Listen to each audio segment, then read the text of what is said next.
Bem-vindos à nossa classe da Escola Dominical da Igreja Evangélica da Vila Iara. Estamos estudando o tema uns aos outros, ou seja, um tema que vem da mutualidade, vem do pronome grego no estudo da palavra de Jesus, né?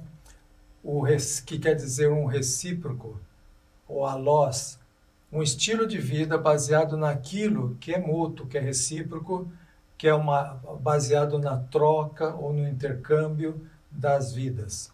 A mutualidade, portanto, é um estilo de vida muito afinado com os mandamentos do Novo Testamento. Aquilo que os cristãos fazem uns para os outros, em favor dos outros, para expressar o amor e a unidade. Amem-se uns aos outros.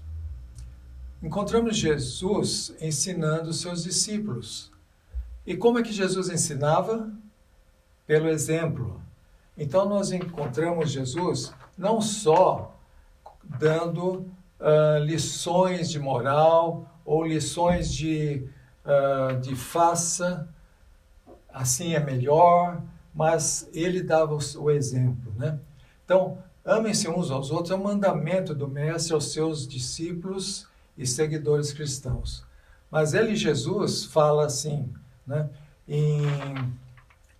Nós encontramos em João 13, 34, ele fala assim, um novo mandamento vos dou, que vos ameis uns aos outros, assim como eu vos amei. Então Jesus está falando, olhem para mim, vejam o meu exemplo, eu amo vocês.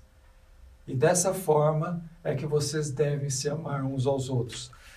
Então ele fala, assim como eu vos amei, ameis uns aos outros, para que assim nós sejamos conhecidos como os discípulos de Jesus. Bem, o mestre, ele ensina assim então o amor fraternal, de irmão, e a prática desse amor como família. A humanidade perdeu essa realidade pela corrupção, resultado de uma vida de pecados, de quedas, e depois a gente vê que isso nada mais é o resultado que a falta da graça, da presença divina, que é a nossa fonte de vida. Ele nos criou assim, a sua imagem e semelhança, Jesus falando como eu vos amei, e agora a gente encontra a falta desse amor. Então, quando nós olhamos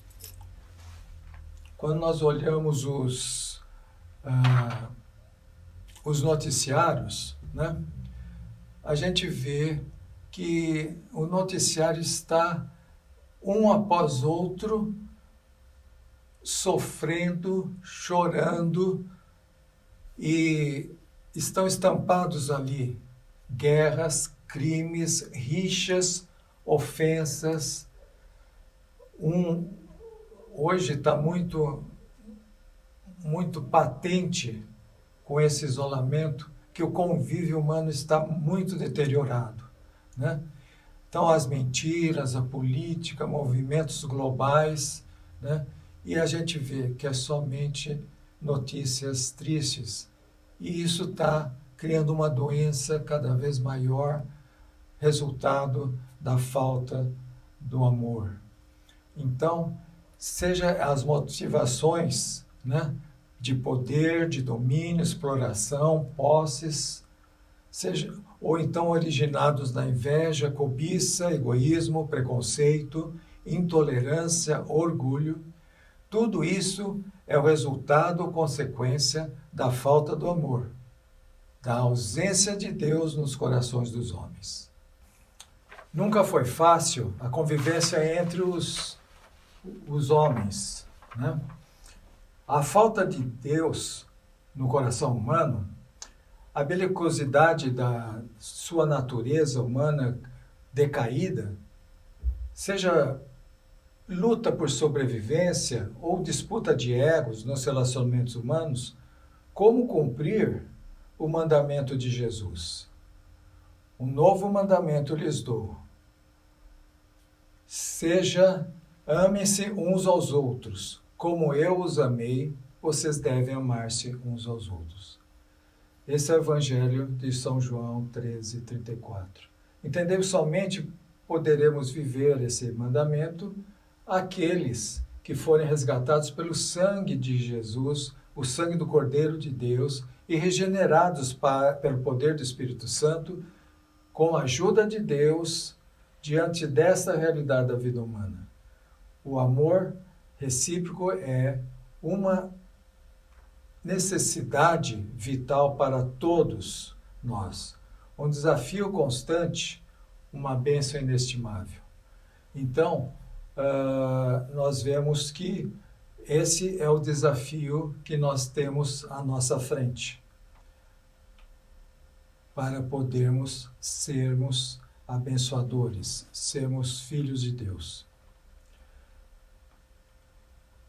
Vamos ver então uma necessidade vital. Jesus estava ensinando e um homem fez uma pergunta para Jesus, né?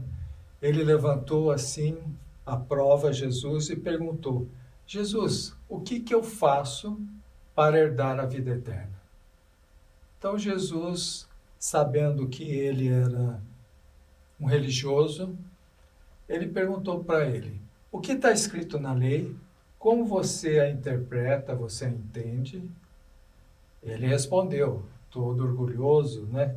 Sabendo o que responder, ele falou: ame o Senhor, seu Deus, de todo o seu coração, de toda a sua alma, com todas as suas forças e todo o teu entendimento. E ame ao seu próximo como você ama a si mesmo. Jesus falou: muito bem, você respondeu certo. Faça isso e você vai viver. Ele, sabendo sobre o amar a Deus sobre todas as coisas e o próximo com a si mesmo, ele não sabia nada sobre a vida eterna. E Jesus falou: você já vai estar vivendo isso, né? Mas, como todos nós, né, perdidos, sem saber das coisas, sem entender, e muitas das vezes fazemos que nem Adão, que nem Eva, né? Nós transferimos, nós damos desculpas e fazemos como essa pessoa falou. Ele falou a Jesus: quem é o meu próximo? Como se essa pergunta pudesse eximi-lo da sua responsabilidade. Se devemos amar o próximo, quem é ele? Então, gostamos de criar essas desculpas, né? Daí Jesus conta aquela história sobre um homem que foi assaltado, que bateram nele, deixaram ele semi-morto na beira do caminho, né? Ali jogado na sarjeta, necessitado de um socorro. E passaram 3 homens ali. E 2 desses 3 homens tinham motivos altíssimos para dizer: não vou ajudar. Um deles era religioso, o outro também, e a lei diz que eles não deveriam tocar em mortos. E assim eles se esquivaram e seguiram o seu caminho. Daí veio um homem que não era judeu, que não era daquele local, em viagem, samaritano, né, desprezado por aqueles judeus e religiosos. Ele passa ali, se condói daquela vida, coloca-o sobre o seu animal, né? Hoje seria coloca dentro do carro, né? E leva para a hospedaria, ou seja, onde ele receberia o cuidado, onde ele poderia receber ajuda e descanso e poder se curar das suas feridas. Então ele socorreu, né? E daí ele pergunta, Jesus pergunta: quem é o próximo? Daí a nossa resposta, né? Ou nós podemos aprender assim, né? Que o nosso próximo, a quem devemos amar, pode estar sentado ao nosso lado na igreja, no trabalho, em casa, pode ser um parente, pode ser um vizinho, pode ser meu filho, pode também estar na alegria, na diversão, na festa, como pode estar sofrendo sozinho. Este próximo é aquele que está no nosso caminho. Deus coloca e abre a oportunidade para nós amarmos o nosso próximo. Muito bem, essa é um dos problemas das desculpas que nós damos. Então, precisamos mudar isso na nossa vida. O outro problema que nós encaramos é o problema do preconceito. Há uma necessidade de mudança na nossa vida, de nós pararmos de sermos preconceituosos, ou seja, né, de termos conceitos formados antecipadamente, sem fundamento. Nós não conhecemos a pessoa, não é a realidade que ela vive e nós estamos ali determinando o que essa pessoa é. E muitas vezes nós usamos até questões culturais. Por exemplo, eu vivi numa cultura onde ser magro, né, era uma questão de símbolo de doença ou pobreza.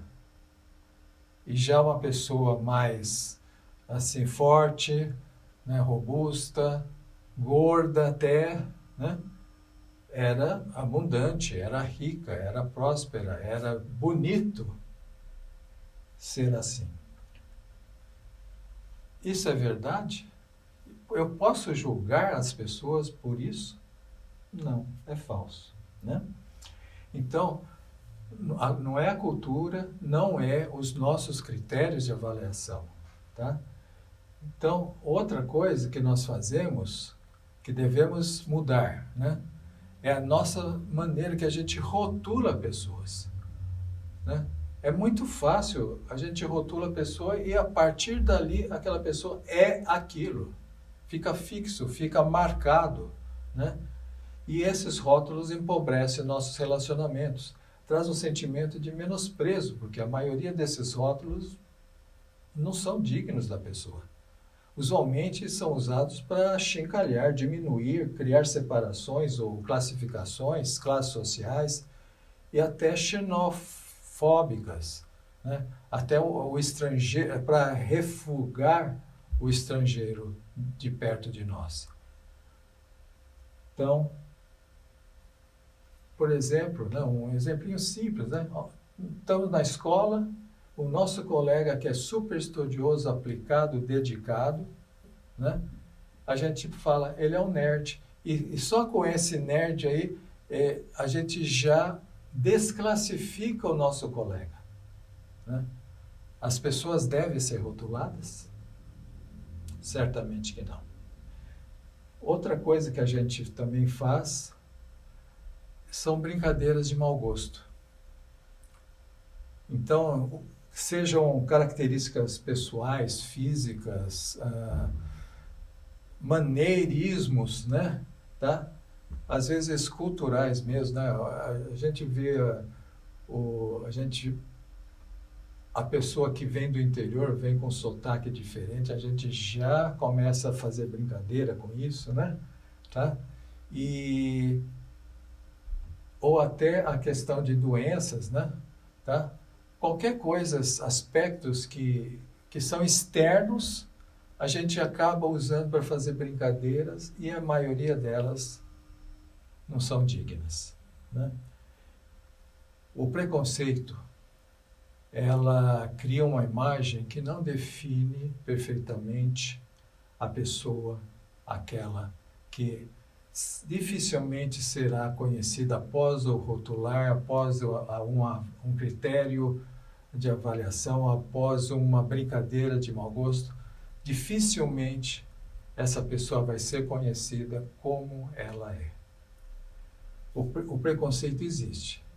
E existe porque as pessoas são incapazes de amar o seu próximo como a si mesmos, por si mesmas. Vamos trocar, então, o preconceito por atitudes de amor com a ajuda de Deus, né? Pois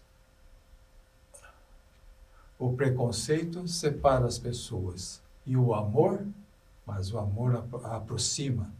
O preconceito cria divisões, cisões, o amor reconcilia. O preconceito fere, o amor cura. Nós recebemos um ministério, um serviço de reconciliação. 2 Coríntios 5,18, Paulo diz assim, que esse é o nosso trabalho, para derrubarmos, através do amor recíproco, todo e qualquer tipo de preconceito. Dessa arte, em Gálatas 3,28, também ele ensina assim, Paulo ensina, dessa arte não pode haver judeu nem grego, nem escravo nem liberto, nem homem nem mulher, porque todos vós sois um em Cristo Jesus. Então, tudo aquilo que é parede de separação, de classificação, criar caixinhas, isso não agrada, não ajuda, não coopera para que haja uma unidade. Então, o amor une, cria essa unidade, que é diferente do conceito de comunidade. Não vai existir comunidade se não tivermos a unidade. E não vai existir a unidade se não houver o amor recíproco. Então, vamos para a segunda parte. Então, é super necessário para a vida o amor recíproco, o amar-nos uns aos outros como a nós mesmos, no mínimo. Ou como Jesus falou, como Ele nos amou. Então, vamos para, então, vermos o desafio que é constante nas nossas vidas. Jesus deu esse mandamento como um desafio para a sua igreja, para que nós, ao mesmo tempo, sejamos beneficiados. E assim podermos manifestar a nossa fé. Ele disse, nisto conhecerão todos que sois meus discípulos, se tiverdes amor uns aos outros. Então, isso vai ser a marca do cristão. É a marca de Jesus. Então, nós precisamos viver assim. A manifestação ou a ausência desse amor recíproco acaba se tornando esse desafio, né?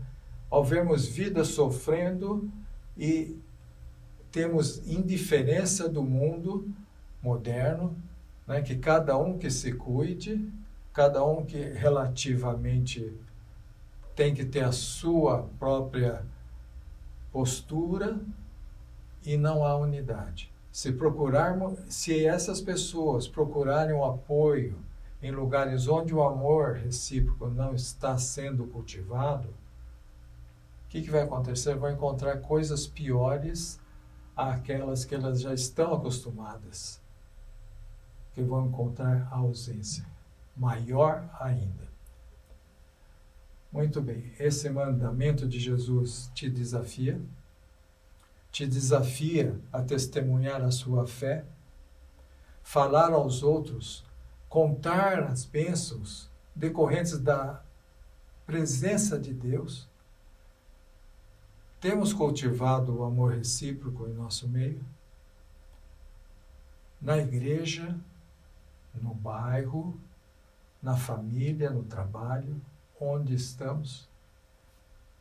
O que acontecerá se nós nos dedicarmos a cultivar esse amor? Lembremos que isso é recíproco. É uns aos outros. E a semente semeada vai nascer. O desafio está na nossa natureza, porque nós fomos criados, tá? para isso. Somos frutos do amor de Deus, feitos para amar. A solidão e o egoísmo não fazem parte dessa nova natureza que recebemos do Pai, pois nenhum de nós vive para si mesmo, nem morre para si mesmo. Se recebemos a capacidade de amar, foi para que nos amemos uns aos outros. Foi porque Ele nos amou primeiro. Esse é o nosso desafio, essa é a nossa vocação. Na igreja, a pessoa que participa, né, ela está recebendo de Deus esse amor. E esse amor, nós somos um vaso de barro. E esse amor é um perfume que é colocado dentro de nós. Nós temos aquele fato que aconteceu com Jesus, né? Aquela senhora que amava tanto Jesus, recebeu o amor de Jesus na sua vida, o perdão de Deus, a graça de Deus, e reconheceu, e ela pegou um perfume que ela tinha e ungiu Jesus, colocou sobre ele, né? Então, aquele perfume ficou notório para todos que estavam perto. Todos sentiram o perfume e muitos até criticaram, falaram: poderia ter dado aos pobres, é tão caro, tanto dinheiro, poderia pegar esse dinheiro todo e ter feito uma caridade. E Jesus falou: não, ela fez isso como um memorial da minha vida. Então, ela demonstrou o quanto ela amava. Então, esse perfume que nós temos dentro de nós é o amor. É o bom perfume do amor fraterno que deve extravasar em toda a sua essência para fora da igreja. Não pode ficar dentro da igreja, não pode ficar dentro das paredes, não pode ficar só no nosso cantinho. Ele tem que ser distribuído, tem que ser compartilhado, para cativar com esse aroma suave aqueles que vivem nesse mundo tão cruel, tão fétido, tão sem graça. Mas a graça de Deus está conosco e nós podemos demonstrar, podemos levar, podemos exalar esse bom perfume. Na igreja, a pessoa que participa do culto com você, seja ela membro ou um visitante, é um desafio que Deus traz para a sua vida, para a convivência. Porque somos desconhecidos e o desconhecido para nós sempre vai ser uma coisa não muito interessante. Mas as atitudes vão transformar em pedra viva, vão fazer aquela situação de desconhecimento gerar vida, tá? Agora pode ser uma pedra de tropeço também, pode estragar também. Vai trazer edificação, relacionamento ou uma ruína. Vai ser uma inspiração ou um desestímulo. Mas, acima de tudo, as atitudes nossas vão trazer bênção ou condenação para nós mesmos. Então, o que acontece se o perfume não exalar? O que acontece se o amor não penetrar? O amor é que vai trazer essa bênção, vai trazer essa vida, vai trazer essa edificação, vai trazer uma inspiração para nós termos esse relacionamento. E como é que podemos influenciar o mundo através da ação do amor? Então nós vamos ver a seguir. Então nós vimos que é uma necessidade vital para a vida, o amor.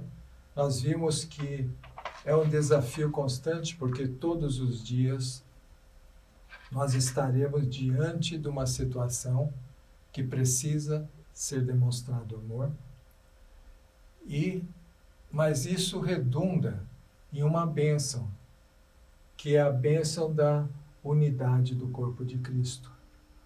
A ordenança de Jesus e dos apóstolos, né, amem-se uns aos outros, além dessa vida para a nossa saúde, é nossa saúde espiritual. E ela vai ser o poder para movimentar e para nos colocar à frente desses desafios. E também um mandamento abençoado, porque beneficia, traz boas coisas. São boas coisas e vai expressar a unidade. Como eu já falei do corpo de Cristo, isso está em Romanos 12, 5. Assim também nós, embora sejamos muitos, somos um só corpo em Cristo e membros uns dos outros. Esse é na Almeida atualizada, e na nova linguagem de hoje, que vai estar mais claro, embora sejamos muitos, somos um só corpo por estarmos unidos com Cristo. E todos estamos unidos uns com os outros como partes diferentes de um só corpo. Então, a bênção da unidade, a bênção de estarmos unidos com Deus, com Jesus, unidos com os irmãos, unidade. Ela vai estimular a vida de um corpo de forma a beneficiar os demais. Paulo nos ensina isso em 1 Coríntios 12. Deus coordenou o corpo, então Deus está coordenando, Deus está arranjando para que não haja divisão no corpo, mas para que os membros cooperem com igual cuidado em favor uns para com os outros. Ora, vocês são o corpo de Cristo e individualmente membros desse corpo. Então, fala sobre a cooperação, fala sobre uma vida em comum, uma vida que vai se ajustar, vai ser ajudadora, vai ser uma bênção, porque é compartilhada da graça de Deus. Somos um em Jesus Cristo. A aplicação seria: a dor do meu irmão passa a ser a minha também. O que quer dizer isso, né? Como agir, né? Então, vejamos assim: como posso estar bem comigo e com Deus se fecho os olhos para o meu irmão, cujo sofrimento eu bem conheço? Então, é aquilo que nós falamos, né? O próximo é aquele que está no nosso caminho, está junto com a gente. Nós conhecemos, nós sabemos, nós participamos, mas as nossas atitudes vai ser o diferencial. O amor que se manifesta em meu coração, esse amor puro e verdadeiro derramado do céu sobre minha vida, deve eliminar todo individualismo e egoísmo, a fim de que o meu testemunho glorifique o santo nome de Deus. A palavra nos ensina que o amor é derramado no nosso coração pelo Espírito Santo de Deus. Então, nós passamos a ser esse vaso que vai levar o remédio, o socorro, a ajuda que vem do próprio Deus. Muito bem. Então, vamos ver alguns exemplos de como agir, né? Como podemos realizar isso, esse amor, como esse amor vai ser expresso, né? Então, primeiramente, agindo com generosidade, né?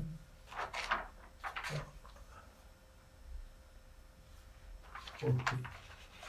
O agir com generosidade passa a ser, na Bíblia a gente vê em 2 Coríntios 9:11, fala assim: Deus, Ele fará com que vocês sejam sempre ricos para que possam dar com generosidade. Então, a palavra generosidade tem a ver com o que nós somos e com o que nós temos. E fala que o que nós temos foi Ele que fez. Foi Deus que fez. Nós não temos a vida por nós mesmos. É Deus que nos dá, sustenta, abençoa, está sempre cuidando de nós. Então, a generosidade é que nós não somos donos e sim mordomos. Nós vamos gerenciar essa riqueza que não é somente dinheiro ou posses, mas aquilo que nós temos a disposição, a generosidade, a disposição de compartilhar. Outro texto nos fala sobre socorro e serviço ao próximo. Está em Romanos 12, 13. Ajudem a suprir as necessidades dos santos. Pratiquem a hospitalidade. Hospitalidade. Nós gostamos muito de receber em casa. Nós somos avós. Os nossos filhos, nossas noras, genro, netos, né? E esse sentimento de estar família junto é muito bom, muito gostoso. Isso é hospitalidade. Hospitalidade é também abrir a porta para receber um parente que vem de uma cidade distante, vem visitar, vem fazer algum tratamento médico, alguma coisa, algum trabalho. E com isso a gente está ajudando. É uma maneira, né? Agora, servir o próximo é aquele samaritano levando na hospedaria. Por quê? Porque lá na hospedaria tem acolhimento. Então, esse socorro e esse servir é acolher. Nós estamos dispostos a acolher, a suportar, a dar o nosso apoio. Também vemos os trazendo encorajamento, consolo, né? Paulo escreve na segunda carta aos Coríntios, primeiro capítulo, versículo 4, fala assim: é Ele que nos consola em toda a nossa tribulação, para que, pela consolação que nós mesmos recebemos de Deus, possamos consolar os que estiverem em qualquer espécie de tribulação. Aqui nós passamos por muitos momentos difíceis. Faz parte da vida. E nesse momento, como é importante, fundamental, né? Nós temos um apoio, um consolo, seja da família, seja, né, de um amigo, seja um pastor, um servo de Deus, um irmão da igreja, quem quer que seja, que Deus vai usar, né, para nos consolar, para nos apoiar, para dar uma palavra de ânimo, de incentivo, né? E nós estamos recebendo esse consolo da parte de Deus, através desse amor mútuo, desse cuidado mútuo. Então, e quando passamos por esse vale, por esse problema, por esse momento difícil, daí vem uma bonança, ou vem o quê? O que resta disso? Uma experiência. Resta uma firmeza na nossa fé. E isso vai ser um tesouro que nós vamos guardar para poder fazer o que ele fala aqui, para que possamos consolar os que estiverem em qualquer espécie de tribulação. Então ele está falando, não importa qual foi a tua tribulação, o teu problema, o teu caso, você venceu, você viveu, você passou por ele. E você está firme, porque casa em cima de rocha, está firme, está alicerçado em Deus. E quando nós vemos um irmão, vemos o nosso próximo ali sofrendo, é a hora da gente compartilhar esse consolo, sermos esse consolo de Deus para essa vida. Muito bem, então, trazendo encorajamento, consolo, né? Dando suporte. Procedendo com benignidade, né? Benignidade é bondade, né? Vamos ver o texto bíblico. Pelo contrário, sejam bondosos, compassivos uns para com os outros, perdoando uns aos outros, como também Deus, em Cristo, perdoou vocês. Aqui nós vemos a bondade, né? A paciência, né? Sermos compassivos, né? E o perdão. Então, é o amor derramado em nós, é o Espírito Santo vindo curar as nossas vidas, né? E nessa forma nós recebemos um DNA do Pai. O Pai nos perdoou em Cristo, o Pai nos amou em Cristo, o Pai foi bondoso com a gente, Ele foi compassivo. E esse DNA nos confere nós sermos uma imitação, né? Nós podemos fazer isso, sermos bondosos, sermos compassivos, sermos perdoadores, exercer o amor que vem do céu. Bem, prestativos, sendo prestativos, né? Sendo prestativos quer dizer o seguinte, Paulo falando, levem as cargas uns dos outros, e assim estarão cumprindo a lei de Cristo. A lei de Cristo qual que é? Amem-se uns aos outros. Levar as cargas quer dizer ser companheiro. Ver aquele irmão que está sobrecarregado e ir lá falar, estou junto. Vamos levar junto isso. Companhia, prestativo. Dispondo-se a servir, né? Então, prestativo e dispostos a servir. Primeira carta de Pedro 4:10. Sirvam uns aos outros, cada um conforme o dom que recebeu, como encarregado de administrar bem a multiforme graça de Deus. A multiforme graça de Deus se manifesta de toda e qualquer maneira, porque é multi e de toda forma. Como podemos fazer Deus numa caixinha? Não. E da mesma forma, Ele trata a nós, né, dessa forma. E o que acontece? Cada um de nós recebe a graça de Deus, a própria vida que nós temos, né, de uma forma diferente um dos outros. Então, cada um tem um dom, tem um conhecimento, tem uma destreza, tem uma maneira, tem um pensar.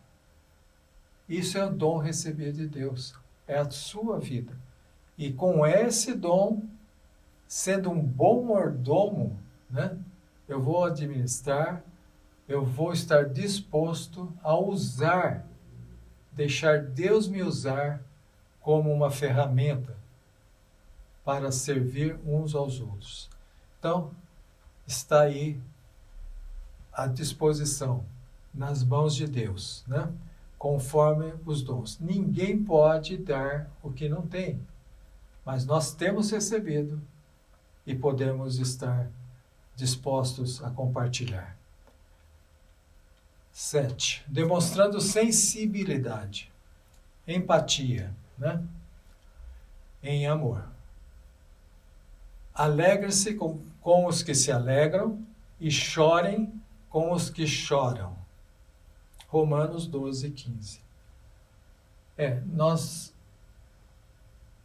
precisamos ter, assim, essa sensibilidade de estarmos celebrando junto com o nosso irmão na sua alegria. Não sermos invejosos, não sermos, né, de alguma forma, menosprezar. Não, a bênção é para se alegrar. Então vamos nos alegrar com nossos irmãos, vamos nos alegrar com a vida, vamos nos alegrar com as pequenas coisas, né? Agora, no momento que nós estamos passando de pandemia, de mortes, de isolamento, vamos chorar com os que choram. Vamos ser empáticos. Não vamos falar, não, o problema é dele. Nada disso. Nada disso. Vamos ser sensíveis. Vamos ter amor uns para com os outros. Finalmente, dando bons conselhos. Paulo fala aos Colossenses assim: instruam e aconselhem-se mutuamente com toda a sabedoria. Bem, eu aprendi que a sabedoria é o princípio, o temor a Deus é o princípio da sabedoria. Então, sem Deus, eu não vou ser sábio. E Tiago diz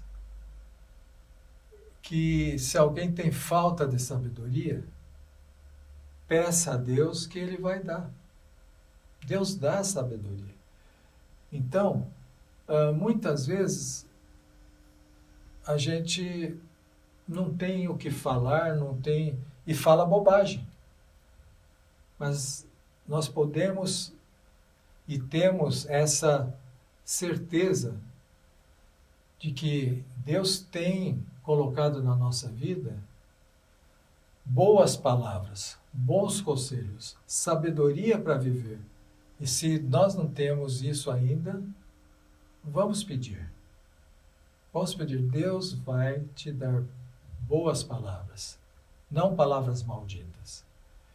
E então poderemos compartilhar essas palavras de bênção em amor, para construir um bom relacionamento, para ajudar a tirar confusões que possam estar acontecendo, para chegar a um bom lugar.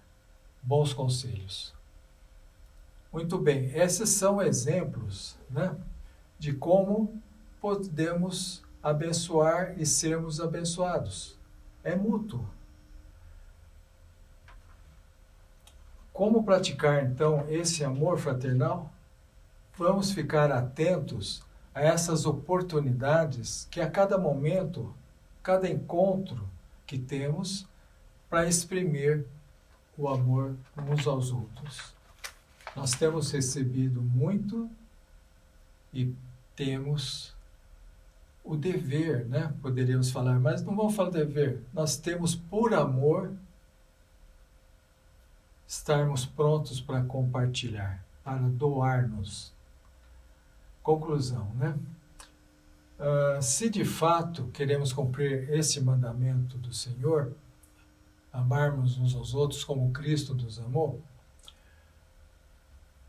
numa certeza que esse amor é uma necessidade para a nossa própria vida, é um desafio que temos diante de uma vida atribulada, uma vida que é convidada a se retirar e não a estar juntos. É um desafio para aprendermos a olhar as pessoas na maneira como Deus as vê.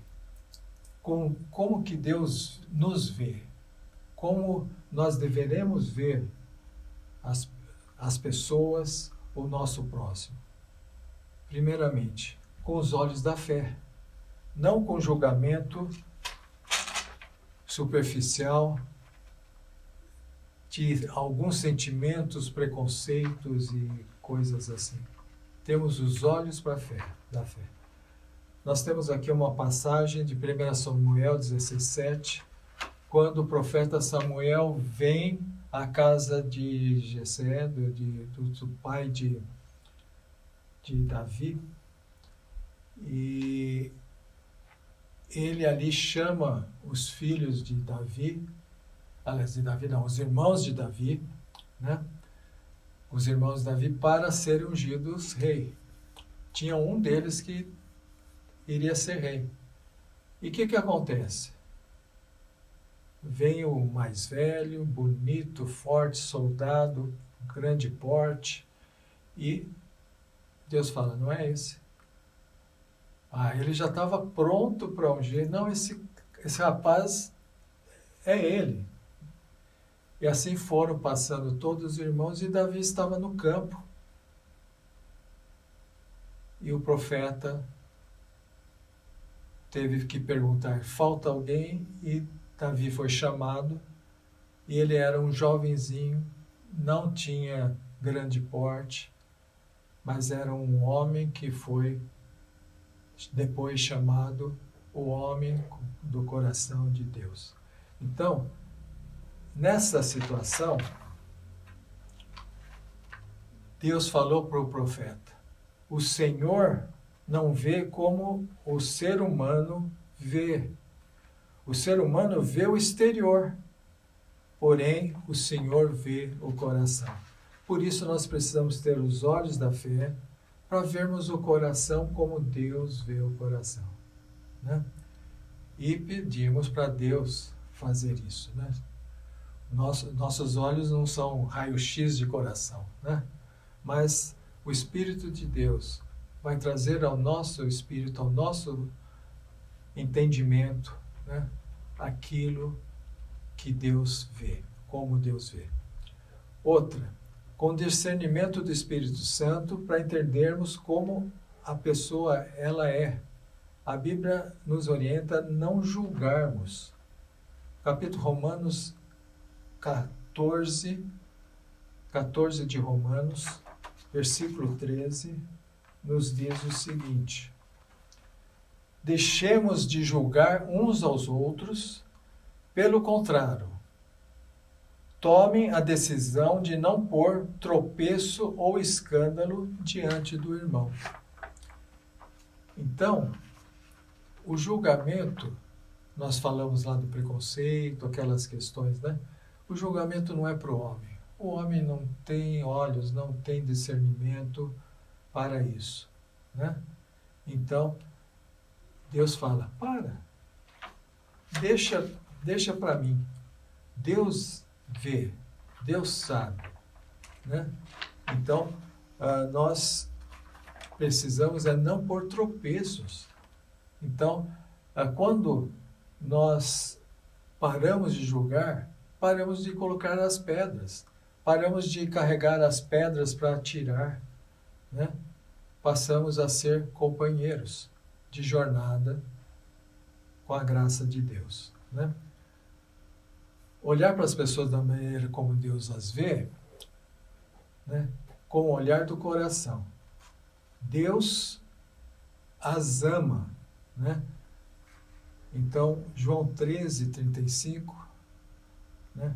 Então, essa pessoa amada por Deus, a quem Cristo deu a sua vida e a qual nós também devemos amar. Em João 13:35 fala, nisto conhecerão que vocês são os meus discípulos, se tiverem amor uns aos outros. Então, olhar para as pessoas como Deus a vê, é olhar com os olhos do amor, do coração. Nós devemos amar as pessoas. Então, nesta conclusão, né? Então nós estamos que essa lição nos capacita, né, de saber que o amor fraternal é fundamental, é necessário para o crescimento cristão. Sentir e desejar, amar de coração, amar de verdade, amar como Jesus amou, se doar. E agir é colocar em prática essas ações, né, em cumprimento aos mandamentos do Senhor. Não criar barreiras, não criar situações embaraçosas, né, tá? Mas praticar toda atitude, ação, né, que constrói, né, relacionamentos saudáveis, puros, desejados, né?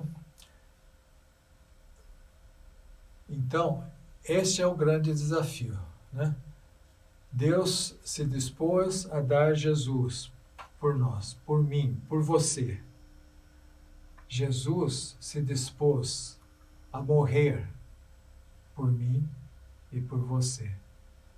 Você está disposto a se esforçar e procurar seguir, cumprir esse mandamento novo de amar uns aos outros, de se entregar?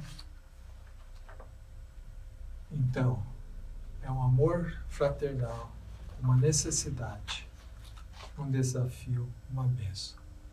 Eu preciso do amor para o meu crescimento, para que eu possa abençoar.